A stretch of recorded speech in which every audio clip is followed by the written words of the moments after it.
Hey, what is going on, guys? Talk Norwich City here. I'm joined on Skype today by David. You all know David. He's been on the channel countless times before. We're going to be talking about deadline day today. David reached out to me on Twitter and said he's got a lot of things to talk about, as do a lot of Norwich City fans. So, David, first of all, welcome on Skype. And what do you Cheers. want to talk about deadline day? Well, it's an interesting.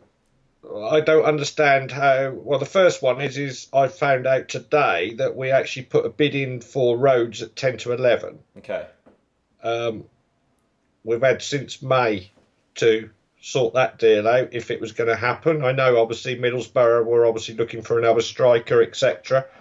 But why 10 to 11? It's never going to happen, is it? So, do you feel that the transfer business was slightly rushed in a way?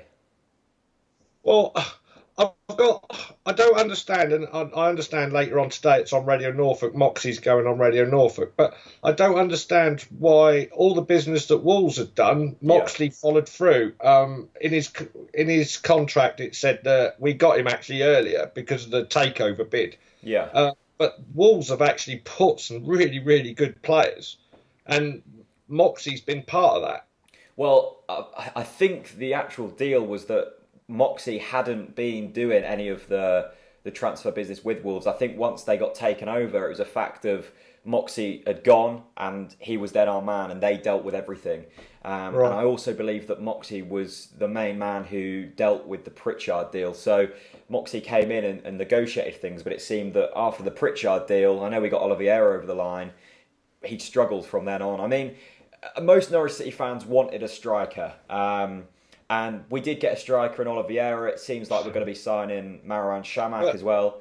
but Jack, look, listen. What Alex Neil had said before, after, well, probably after the second game of the season, Alex Neil put in his press conference, he was after one stroke two, and there would be business done early. Yeah, Now, the business wasn't done early, and also in January last year, the business wasn't done early, yeah, and the season when we went into the Prem, the business wasn't done early, and yet Norwich have put statements out every season when we've either been relegated, we will not make these same mistakes again. yeah. Again, we've made mistakes.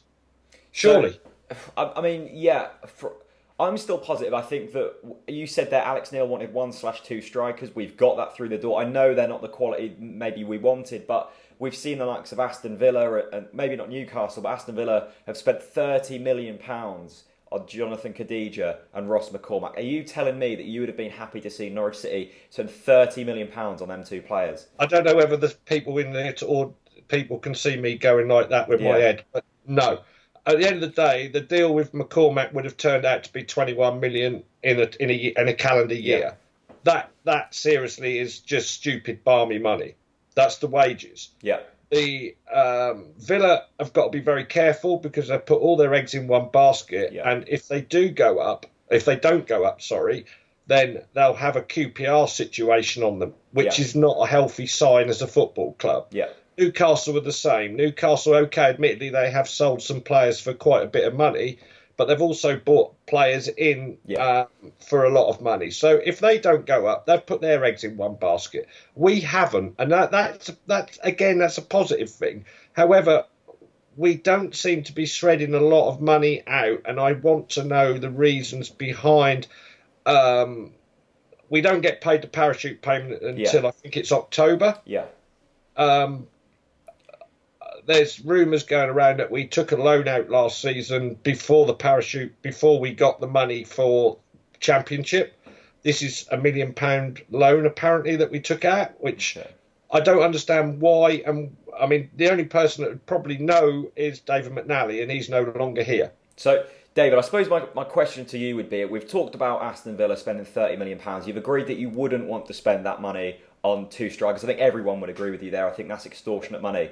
But who else is out there? I know Assombalonga's out there. He would have been cheaper, but his knee's dodgy, and I think we can all agree with that. It would have been a fantastic signing, but it's a risky one. From my point of view, we done well to spend sensible cash on 1/2 players. Shamak probably is coming in on two players who aren't going to tear the league up. Shamak's going to cost us nothing.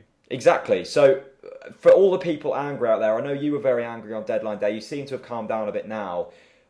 Was there any other options out there that we could have gone for?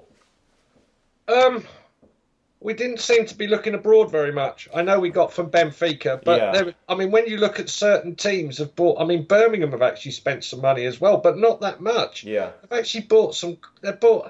There's players abroad that you can pick up for half the price than what you can look for. Jordan Rhodes, look, he's English. Yeah. Right. McCormack, all right, he's Scottish. However, it's colossal amount of money to buy English talent, and it's stupid. I think you've got exactly my suggestions here. We've kind of agreed that maybe the options were limited, but it seems like our scouting and recruitment system is not in the place it should be. We've got Lee Darnborough at the club. I said to you in another interview last season, why did we bring in the Burnley guy who got them relegated? Yeah. What was that all about? Why bring in a scout that wasn't good enough for Burnley in the Prem last time round? Yeah, and Burnley have now got rid of him, apparently, obviously because we got them. Yeah. But their recruitment has been a lot better, hence why they got promotion and hence why they look as if they could potentially cause some damage in the Premier League. I'm not saying they're going to stay up because they're probably favourites to go down. Yeah. But they're already promised, looks good. Hull has spent money. And I've stated and I've put out a lot of the one team that's having the last laugh on us is the team that we beat in the playoff finals. Yeah. And Middlesbrough has spent quality. They haven't gone out and spent money out on stupid players. They've actually gone and bought quality players. Now, if we'd have stayed in the Premier League and we'd have been talking like we are now, would we be talking like this? I think we would. I don't think Norwich would have had any ambition about buying players in to stay up. Okay. Our ambition of staying up last year was to buy Stephen Naismith. Yeah. And I've just found out that the deal broke through with Sunderland because he wanted 45 when he's on 40 now. Okay. Well, how can we be paying and justifying paying someone like Stephen Naismith £40,000 a week? Well, there we are. I think we're going to wrap it up now. We've been speaking for quite a while. Dave, I want to catch up with you at the next game. I think it's Cardiff. Let's catch up at Carrow Road. Let's have a chat there and let's see if we've got Shamak in and after, hopefully, a win. David, thank you very much. I'll leave your Twitter down in the description so people can go and follow your ramblings. I'll speak to you very soon. All right, cheers, mate. Take care, Jack. Thanks very much. Cheers, buddy. Bye-bye. Bye.